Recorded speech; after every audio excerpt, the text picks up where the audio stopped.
Hello बच्चों।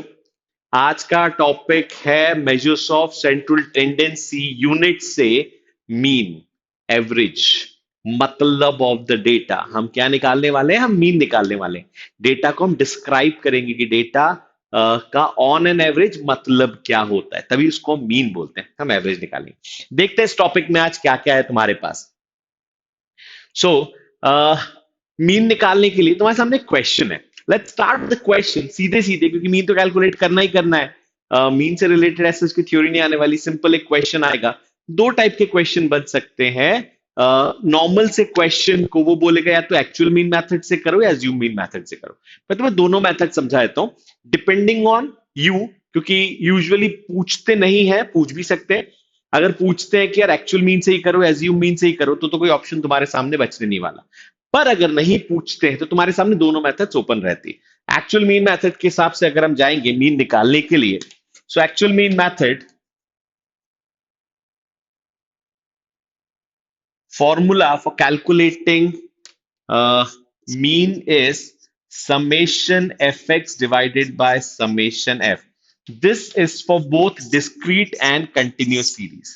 क्योंकि तुम्हें मीन निकालते टाइम हर कंटिन्यूअस सीरीज को डिस्क्रीट में कन्वर्ट करना ही पड़ेगा, क्योंकि तुम एफ और एक्स को जब मल्टीप्लाई करने जाओगे तो ध्यान रखना, एफ और एक्स को मल्टीप्लाई हो ही नहीं सकता अनलेस एंड अनटिल एक्स एक सिंगल नंबर हो।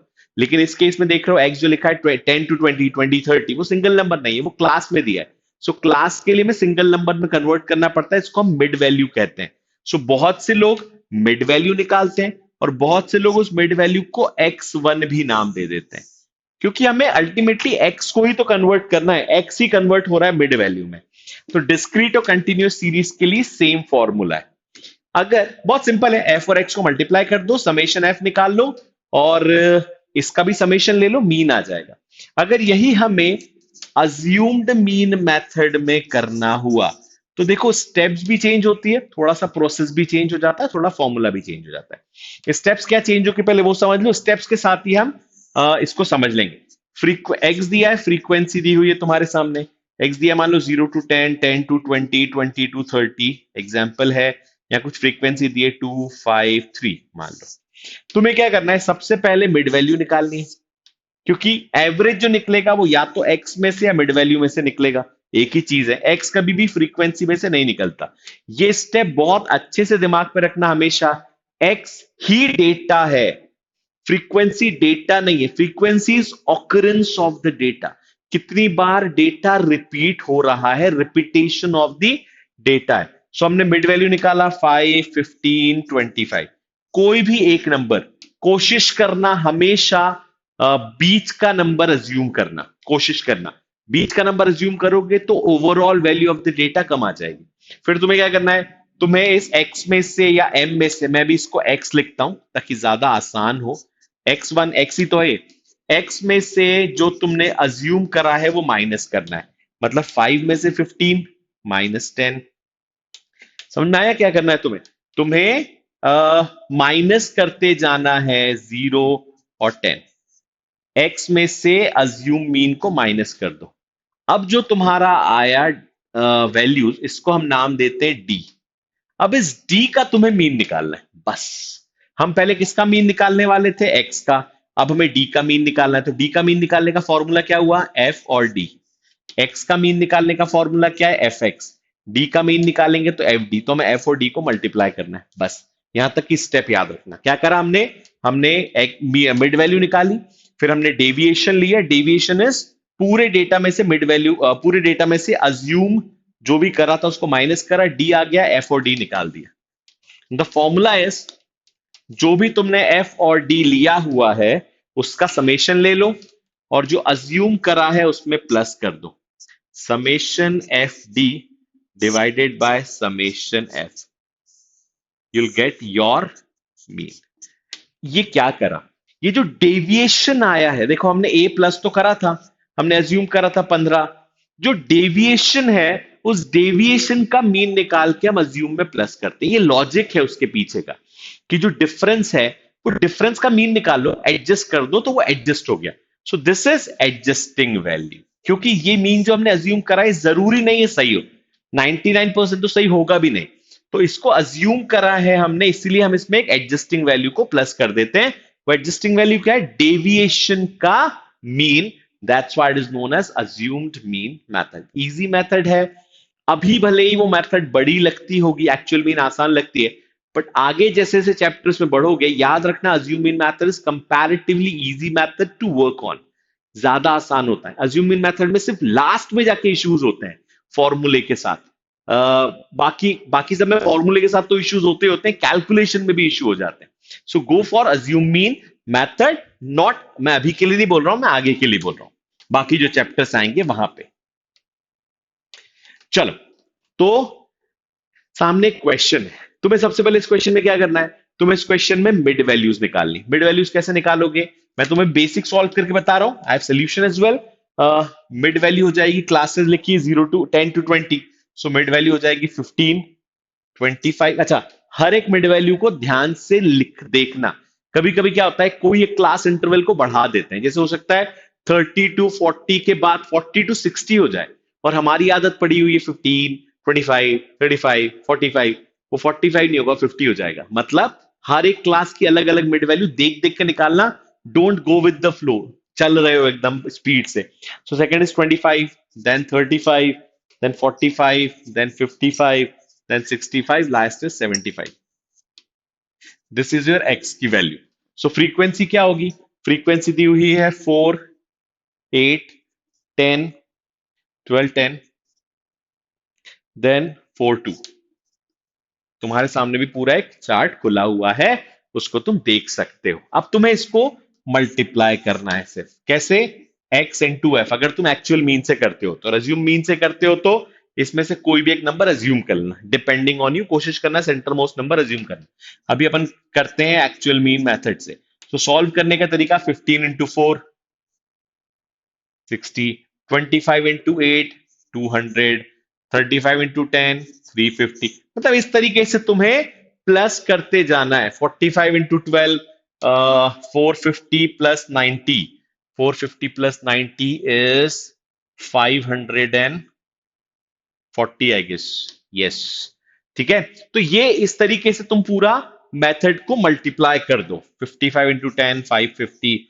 ये तुम उसको करते जाओगे, तुम्हारे पास पूरा स्ट्रक्चर आ जाएगा। 65 into 4 इज 170, 170, 340, 75 into 2 इज 150। बस ये तुम्हारे सामने आ गया। तुम्हें इसके, ये जो है ना, इसको कहते हैं एफ एक्स। अब तुम्हें क्या करना है? समेशन ऑफ एफ एक्स, मतलब इसका समेशन डिवाइडेड बाय इसका summation. So summation of F x divided by summation of F, you'll get your answer। 60, 200, 350, 540, 550, यही जा रहे थे अपन। यस, 340। जो भी चैलेंजेस है इसमें एक बार चेक कर लेना। फिर 150, और लास्ट का आ रहा है 2110 divided by 50 is 42.2 is the answer. एक बार चेक करो इसको, कैलकुलेट करो खुद। Don't look into the methodology. जो अपन ने सॉल्व कर लिया है, तुम्हारे पास फॉर्मूला है, तुम्हारे पास बना हुआ है कि तुम्हें कॉलम्स कौन कौन से लेने, और इसको तुम सॉल्व करोगे, तुम्हारा आंसर आ जाएगा। एक्चुअल या फिर अज्यूमिंग मेथड से सिंपल तरीका है निकालने का। आगे बढ़ते हैं। नेक्स्ट इज, एक क्वेश्चन आता है मीन में मिसिंग फ्रीक्वेंसी का। बहुत यूजुअली ये क्वेश्चन पूछा जाता है कि इसकी मिसिंग फ्रीक्वेंसी का आंसर कितना होगा। और क्योंकि इसमें कैलकुलेशंस थोड़े ज्यादा हैं, एल्जेब्रिक कैलकुलेशंस हैं, हम इससे ही तो भाग के, मैथ से भाग के हम कॉमर्स में आए हैं, तो बहुत से बच्चे डरते भी इस मिसिंग फ्रीक्वेंसी से। सो मैंने इसको स्पेसिफिकली इंक्लूड करा है कि तुम मिसिंग फ्रीक्वेंसी भी सीखो याद से। मीन तो सीखना आसान है, मिसिंग फ्रीक्वेंसी को भी एक बार सीखते हैं। सो मिसिंग फ्रीक्वेंसी को सीखने का तरीका, मैं एक बार क्वेश्चन लिख लेता हूं तुम लोग के लिए। ये हो गया 10 to 20, 20 to 30, 30 to 40, 40 to 50, 50 to 60, 60 to 70, last one है 70 to 80। तुम्हारे सामने भी क्वेश्चन लिखा हुआ आ गया वैसे। फिर है 534, 534 एफ, ठीक है, ये मिसिंग है। 2630, 2630, this is x, this is frequency. Let's see इसका आंसर कितना होगा। सॉल्व करने के लिए सबसे पहले हमें एज यूजुअल एफ और एक्स को मल्टीप्लाई करना है, तो मल्टीप्लाई कर लेते हैं। एलजेब्रा कभी भी मल्टीप्लाई हो नहीं पाता। अच्छा, इसकी मिड वैल्यू भी निकालनी, तो मैं यहीं पे लिख देता हूँ मिड वैल्यू 15, यहाँ इसकी मिड वैल्यू लिख देता हूँ 25, यहाँ mid value 35, mid value is 45, mid value is 55, mid value 65, mid value is 75। So 15 into 5 75, 75, 35 into 4 is 35, 70, 70, 140। ये 45 है, तो ये हो जाएगा 45f। इसकी जरूरत नहीं है इसको मल्टीप्लाई करने की, 45 से f हम सीधे मल्टीप्लाई कर सकते हैं। फिर हो जाएगा 60, 55 into 2 110, 65 into 6, 65 into 2 is 130, into 6 is 130, 130, 130. It is 390. Or 75 into 10, 75 into 10 is 750, into 3 is 75 into 3 is plus 975। ठीक है, तो ये आ गया इसका टोटल, एफ और एक्स का टोटल। अब हमें क्या करना है, हमें फ्रीक्वेंसी का पहले टोटल लेना है, फिर एफ और एक्स का टोटल लेना है, जो हम अब तक करते आ रहे हैं। हम देखो, मिसिंग फ्रीक्वेंसी में कैलकुलेशन का पार्ट थोड़ा डिफरेंट होता है, पर तुम्हें अपना ट्रैक नहीं छोड़ना है मीन निकालने का, ये बात दिमाग में रखना, वही ट्रैक से करते जाओ। लास्ट में अलजेब्रिक कैलकुलेशन आएगा, उसको हम अलग से डील करेंगे, उसका एक अलग तरीका है। वो कैलकुलेशन तुम लोग बचपन में सीख के आ चुके हो। सो 5 + 3 8 + 4 12, 12 प्लस एफ प्लस नहीं करना है ना। सो 8 + 4 12, 14, 20, 20 + 13 इज 33। और इसको सम करोगे तो हो जाएगा 150, सम कहीं पे होगा 1765, 1765 इज दी समेशन। बस यहां तक हो गया तुम्हारा पूरा कैलकुलेशन चार्ट रेडी। इसको नोट डाउन कर लो, मैं अलग से कहीं इसको नोट कर लेता हूं। एफ और एक्स का समेशन है, समेशन एफ एक्स इज 1765 और फ्रीक्वेंसी का समेशन है 33। अब ये पूरा समेशन नहीं है, अभी याद रखना क्यों नहीं है, तुम्हारे पास ये नोट डाउन होना चाहिए। मैं अलग से बताता हूं इसका समेशन है पूरा क्यों नहीं। ध्यान से देखो, तुम्हारे पास जो वैल्यूज हैं दैट इज 1765 प्लस 45f। क्यों लिखा है तुम्हें लॉजिक समझ में आ गया? अगर 45f नहीं होता तो हम इसको पूरा प्लस करते, डिवाइडेड बाय 33 प्लस f। ये दो अलग वैल्यूज हैं, f की कोई वैल्यू हमें पता नहीं है। इक्वल्स टू मीन दिया हुआ है 52। हमें इस चीज को सॉल्व करना है, बस इतना याद रखना। तो क्रॉस मल्टीप्लाई करते हैं, 1765 plus 45f equals to 52 into 33 होता है 1716 प्लस 52f। चलो अब जो जो वैल्यूज एल्जेब्रिक की उसको एक साथ ले आएंगे, माइनस करते हैं। So 1765 minus 1716 equals to 52f minus 45f। Solve करेंगे तो यहां वैल्यू आएगी 49 और यहां वैल्यू आएगी 7f की। सो f की वैल्यू हो जाएगी 49 डिवाइडेड बाय 7, तो f की वैल्यू हो जाएगी 7, 7 इंटू 7 49। सो जो f की जगह खाली थी वहां पे क्या आ जाएगा? सिंपल सा आंसर है, फ्रीक्वेंसी का आंसर 7। अब देखो मैंने कुछ अलग से कोई कैलकुलेशन नहीं करा, मैं मीन ही कैलकुलेट कर रहा था। डिफरेंस कहां पे आया? डिफरेंस आया सिर्फ मीन कैलकुलेट करते टाइम। मीन जब हम कैलकुलेट कर रहे थे, कुछ एल्जेब्रिक कैलकुलेशन, कुछ एल्जेब्रा सामने आ गया, बस इतना ही अंतर है, और कोई खास अंतर नहीं हुआ हमारे कैलकुलेशन में। नेक्स्ट देखते हैं, हमें दो चीज और समझनी मीन को कैलकुलेट करते टाइम। हमें देखना है कंबाइंड अरिथमेटिक मीन कितना आता है, क्या होता है, और हमें देखना है करेक्टेड मीन क्या होता है। जब हम बात करेंगे कंबाइंड अरिथमेटिक मीन को, तो सिर्फ एक बात दिमाग में रखना, मीन का इंडिविजुअल सीरीज का एक फॉर्मूला होता है मीन निकालते टाइम, सबको पता है, summation of x divided by n. अब सोचो तुम्हें अगर मीन और एन दिया है तो क्या हम समेशन एक्स निकाल सकते हैं? यस। समेशन ऑफ एक्स का फॉर्मूला क्या हो जाएगा? Mean multiplied by n. अब ऐसे अगर दो दिए हुए हो, मतलब मीन 1 समेशन x1 लिखा हुआ है, मीन 1 दिया हुआ है, N1 दिया है, साथ में समेशन X2, मीन भी 2 और N भी 2 दिया हुआ है, और हमें इनका कंबाइंड निकालना है। तो फॉर्मूला क्या बनेगा, दिमाग में रखना।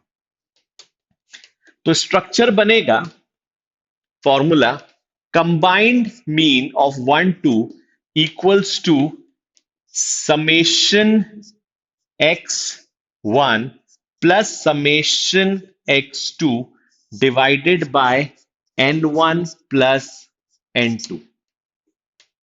इसके अंदर दो मीन अटैच हैं। अगर तुम हाफ ऑफ द पोर्शन देखोगे so it is mean 1, half of the portion is mean 2। मैंने दोनों को कंबाइन कर दिया, लेकिन ये ऐसे इतनी इजीली नहीं पूछेंगे, वो उसको अलग तरीके से देंगे। वो अलग तरीका क्या होगा, मैं क्वेश्चन देता हूं सिंपल सा, ठीक है। क्वेश्चन इज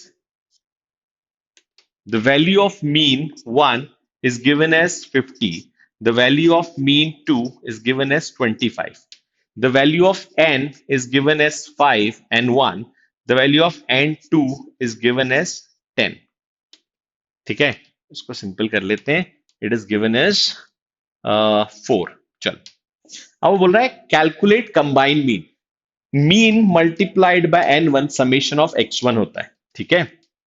तो फॉर्मूला क्या बन गया, x12 का 50 multiplied by 5 plus 25 multiplied by 4 summation x1 summation x2 divided by n1 plus n2 5 plus 4। ये हमने क्या मल्टीप्लाई करा, दोनों चीजें, ये प्लस ये मल्टीप्लाइड बाय ये क्या बन जाएगा। समेशन x1 लिखने का एक और तरीका है, mean 1 multiplied by n1। Summation x2 लिखने का एक और तरीका है, मीन 2 मल्टीप्लाइड बाय n2। बस मैंने यही करा है। So 15 into 5 is 250 plus 25 into 4 is 100 divided by 9, combined mean आ जाएगा आंसर। सिंपल है। सो कंबाइंड मीन में हमें क्या करना है, दो अलग अलग जो मीन दिए होंगे, बस इतना याद रखना, हमें ये सॉल्व करना है। सो हमारा कंबाइंड मीन आ जाएगा, इसको वापस से समझोगे क्लियर हो जाएगा। फिर आता है करेक्टेड मीन। अब करेक्टेड मीन का एक तरीका है, तुम उसको बिल्कुल बुकिश स्टाइल में फॉर्मूले में चले जाओ, बिल्कुल जैसा बुक में लिखा होता है। मैं उसका तुम्हें एक सिंपल तरीका बताता हूं, बहुत सिंपल तरीका। तुम्हें अगर मीन समझ में आता है तो ये तरीका तुम्हारे लिए 100% कारगर होगा, 100% वर्क करेगा, अगर मीन समझ में आता है तो। अब मीन का कैलकुलेशन होता कैसे, एक्स की वैल्यू दी हुई, एक्स की वैल्यू है, मान लो बहुत सारी वैल्यूज दी है एक्स की, 5 10 15 20 बहुत सारी वैल्यूज है। एक वैल्यू है लास्ट में, बीच में कहीं पे 25। अब ये वैल्यू मैंने 25 लिखी है, लेकिन मुझे सामने वाले ने डिक्टेट करते टाइम ये वैल्यू 52 बोली थी। बस इतना ही अंतर है। उसने मुझे 52 बोला था, मेरे सुनने में गलती हुई, लिखने में गलती हुई, मैंने उसको 25 लिख दिया। तो क्या अंतर हुआ, वो चाहता था 52 लिखूं, मैंने उसको 25 लिख दिया। तो मेरा जो समेशन आया वो गड़बड़ आ गया, और समेशन ही गड़बड़ आ गया तो मेरा मीन गड़बड़ आ गया। पर गड़बड़ हुई कहां, गड़बड़ सिर्फ इतनी है कि अगर मैं अब इसको करेक्ट कर दूं तो मुझे इसकी जगह 52 लिखना है, पूरे लिखने की जरूरत नहीं है। और 52 लिखना है, उसका एक सिंपल सा लॉजिक ये है कि मुझे इसका समेशन जो है उस समेशन को करेक्ट करना है। मान लो वो समेशन 1000 है, तो 25 जब मैंने ऐड करा तो 1000 आ रहा है। अगर मैं 52 ऐड करता तो कितना आता, कितना का डिफरेंस है यहां पे, सिर्फ 27 का। तो मुझे 27 और प्लस कर देता हूं मैं, तो कितना आ जाएगा 1027।